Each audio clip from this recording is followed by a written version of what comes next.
ये गिरिराज जी महाराज आए कहां से है, इसकी कथा बड़ी विचित्र है। और ये कथा जो है गर्ग संहिता में और अन्य जगहों पर मिलती है, संत लोग भी गाते हैं। गिरिराज जी महाराज वृंदावन में कैसे आए, इसकी दो कथा हैं। वो कल्पों के भेद से मान लीजिए, वो आप सुनिए। सबसे पहली कथा, सबसे प्रथम कथा महाराज इस प्रकार आती है कि जिस समय भगवान राम लंका जा रहे थे तो पुल कितना बड़ा था, 100 योजन का, 100 योजन का पुल। तो भगवान राम जब पुल पार करने लगे, बोले पुल को पार कैसे करेंगे और इस पुल को बांधेगा कौन? तो कहते हैं जामवंत जी ने एक सलाह दी, बोले प्रभु एक गिरिराज पर्वत है, गिरिराज महाराज है, उनका इतना बड़ा रूप है कि अगर उनको जाकर के हम रख देंगे बीच समुद्र में, और समुद्र में जैसे ही जाकर के रखेंगे तो पूरी सेना लंका में पहुंच जाएगी। बोले अच्छा, तो बोले गोवर्धन को लाएगा कौन? हनुमान जी ने कहा प्रभु मैं लेकर के आऊंगा। तो कहते हैं हनुमान जी महाराज गोवर्धन पर्वत लेने के लिए पहुंचे उत्तर दिशा में, और जैसे गोवर्धन पर्वत को लिया और गोवर्धन पर्वत को महाराज जब उठा करके ला रहे थे, गोवर्धन ने कहा मुझे क्यों ले चल रहे हो? बोले तुम्हें भगवान का हम दर्शन कराएंगे।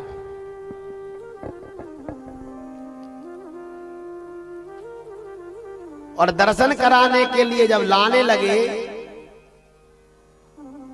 तो जैसे गिरिराज जी को लेकर के हनुमान जी आ रहे थे तो कहते हैं उधर पुल बन करके तैयार हो गया महाराज,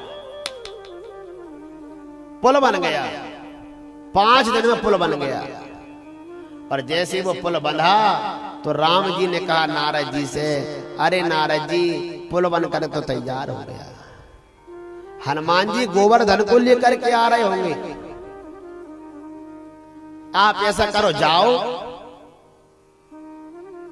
और जहां पर तुमको हनुमान जी मिले वहीं पर गोवर्धन को रखवा दे, यहां पर गोवर्धन को लेकर के नहीं आए, ये क्षेत्र अच्छा नहीं है। तो कहते हैं हनुमान जी उधर से लेकर आ गए, इधर से नारद जी पहुंच गए, और नारद जी जैसे ही पहुंचे और जैसे नारद जी पहुंचे दोनों में राम राम हुई, और जैसे दोनों में राम राम हुई, बोले क्या बात है?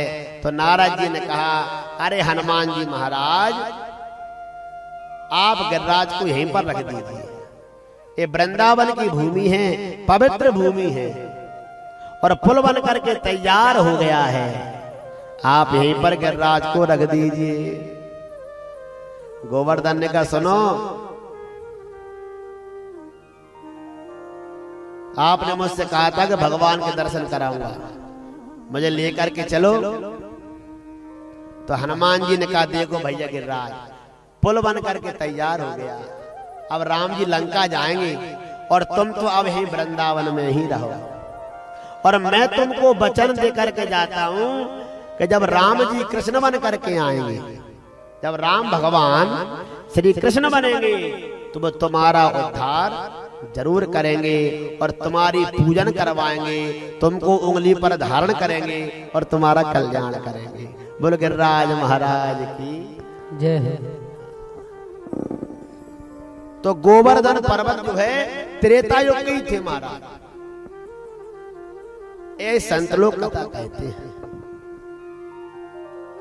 और इसलिए भगवान ने वचन दिया था, हनुमान जी ने वचन दिया था, उस वचन को पूरा करने के लिए गिरिराज महाराज का पूजन कराया।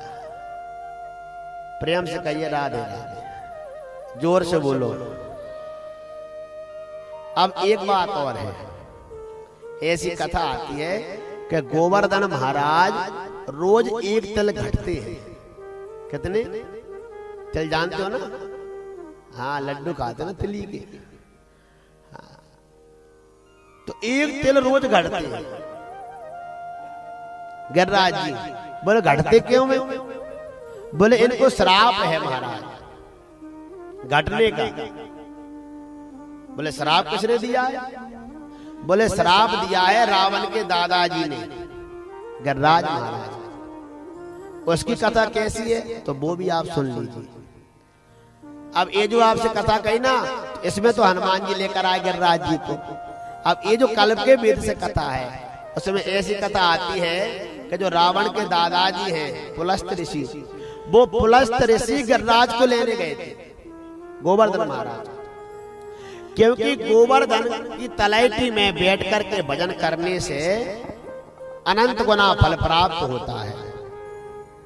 जैसे आप लोग घर में भजन करोगे तो आप 108 गुरिया भजोगे तो आपको 108 भजन का ही फल मिलेगा। अगर आप गौशाला में भजोगे तो 10 गुना पुण्य मिलेगा। अगर घाट पर भजोगे गंगा जी पे तो 100 गुना पुण्य फल मिलेगा। और उसी माला को तुम शंकर जी के मंदिर में बैठ करके भजोगे तो अनंत गुना फल प्राप्त होगा, अनंत गुना फल प्राप्त होगा। तो जो पुलस्त ऋषि है ना, उन्होंने गिरिराज जी से कहा मैं तुम्हारे पर्वत तुम्हारी तलैटी में बैठ करके भजन करूंगा, तो मेरे संग चलो। तो गोवर्धन ने कहा सुनो गुरुजी, मैं तुम्हारे संग चलूंगा तो सही, लेकिन तुम जहां मुझे रख दोगे पर वहां से मैं उठूंगा नहीं, दिया। पुलस्त ऋषि ने कहा मैं क्यों रखूंगा तुमको, चलो बैठो। तो कहते हैं पुलस्त ऋषि के हाथ पर बैठे, जैसे हनुमान जी संजीवन बूटी लेकर आए और चले आ रहे थे, तो कहते हैं कि वृंदावन में जैसे गोवर्धन महाराज आए तो गोवर्धन महाराज कहने लगे वृंदावन से अच्छी जगह कहीं नहीं है, यहां पर तो मेरा मान सम्मान बढ़ेगा और पता नहीं पुलस्त ऋषि मुझे कहां ले जा रहे हैं। तो गोवर्धन महाराज ने अपना वजन बढ़ा दिया और गोवर्धन महाराज भारी हो गए। और जैसे ही वजन बढ़ा तो वृंदावन में ही महाराज और ऋषि ने गिरिराज महाराज को रख दिया। और जैसे गोवर्धन महाराज को रखा और थकान मिटने के बाद में जैसे वो पर्वत गिरिराज महाराज को उठाने लगे, तो गोवर्धन महाराज ने कहा गुरुजी, मैंने आपसे कहा था कि मैं एक बार अगर स्थापित हो जाऊंगा दोबारा उठूंगा नहीं, मैं दोबारा उठूंगा नहीं, इसलिए अब आप यहां से चले जाइए। तो कहते हैं पुलस्त ऋषि को बड़ा क्रोध आया महाराज, और इतना भयंकर क्रोध आया कि उन्होंने श्राप दे दिया, अरे गिरिराज तूने मेरी इच्छा पूरी नहीं होने दी, मैं तुझे श्राप देता हूं, तुम 1 तिल रोज घटोगे, 1 तिल रोज घटोगे। बोलो गोवर्धन महाराज की जय हो। हाँ। और विद्वान ऐसा कहते हैं संत लोग कि गोवर्धन महाराज जब तक हैं तब तक ही महाराज पृथ्वी पर प्रलय नहीं हुआ, और जिस दिन गोवर्धन महाराज पृथ्वी में समा जाएंगे उसी दिन प्रलय भी हो जाएगा।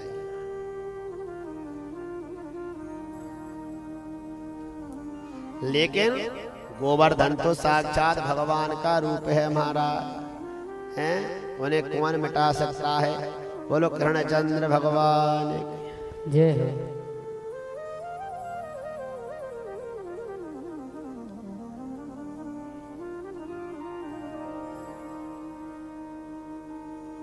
आजकल का जमाना बड़ा बदल गया है, प्रेम से कहिए राधे राधे, जोर से बोल।